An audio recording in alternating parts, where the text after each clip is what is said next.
As we track across this rugged 1,600-mile frontier, we are looking at one of the most heavily contested divides in Asia, a line that physically cuts right through deep-rooted communities and families. And as we see in this archival photograph, the division of these lands was strictly enforced by colonial powers, laying down concrete markers to dictate the absolute limits of British India and Afghanistan. For more than a century, a single sentence has been repeated to legitimize that exact boundary. Amir Abdur Rahman Khan signed the Durand Agreement in 1893. This is a special historical inquiry in civilization regeneration, a video series authored by Afghan Rashid, examining the missing original signed instrument behind that claim, because a repeated historical assertion is not the same thing as primary evidence. Before we accept the Durand Line as settled history, we have to ask a very basic question: where is the original signed document? We are going to test what can actually be proven at the primary document level, stripping away inherited geopolitical slogans to see what evidence actually remains. To be entirely fair to the historical record, British colonial treaty collections and diplomatic files asserting the existence of an 1893 agreement do exist. If you look closely at these printed pages from colonial archives, you will find the notation SD placed right next to the Amir's name. But that abbreviation is merely a transcription convention for published books.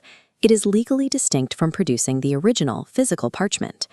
When dealing with a monarch like Amir Abdur Rahman Khan, pictured here in his royal court, authentication was a serious and highly formalized matter. Afghan scholars point out that the Amir was completely literate and had a documented practice of applying formal, intricate royal seals to major state papers to prevent forgery. Yet for what would arguably be the most consequential agreement of his reign, no physical page bearing the Amir's actual handwritten signature or royal seal has ever been publicly produced. A valid agreement requires informed consent, and during the 1893 negotiations in Kabul, there was a severe language barrier. The text was drafted in English, a language the Amir could neither read nor write. Yet the necessary Persian or Dari counterpart, the only version he could have actually understood, has never been publicly produced. Then we face geographic certainty. Article 1 explicitly states the frontier follows the exact line on an attached map, but in public reproductions, that crucial map is notably absent. Historical records indicate the Amir flatly refused to sign it. An English-language boundary agreement that lacks both its native translation and its defining cartographic map is legally incomplete as public evidence. We also have to evaluate how these negotiations occurred. In 1893, Afghanistan was a vulnerable buffer state, financially dependent on British subsidies and heavily pressured by a militarily superior empire. Pakistan presents a counter-argument, the principle of state succession, arguing modern nations inherit colonial borders. They point to the 1919 and 1921 treaties, where Afghan governments engaged the frontier.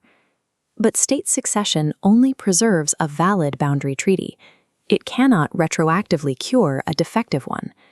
If the foundational 1893 negotiation lacks a verified signature, an authenticated map, and proof of informed consent, the modern geopolitical inheritance claims built on top of it become legally hollow.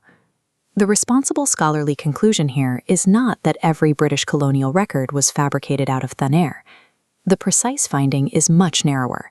The assertion that Amir Abdur Rahman Khan physically signed and fully consented to a mapped boundary simply remains unverified at the primary document level. This reality completely shifts the burden of proof in the Durand Line dispute. It is not the responsibility of Afghanistan to disprove the border. The responsibility falls entirely on those enforcing the boundary to finally produce the original signed agreement, the Persian text, and the authenticated map. Because extraordinary territorial claims require primary evidence, not inherited assertions.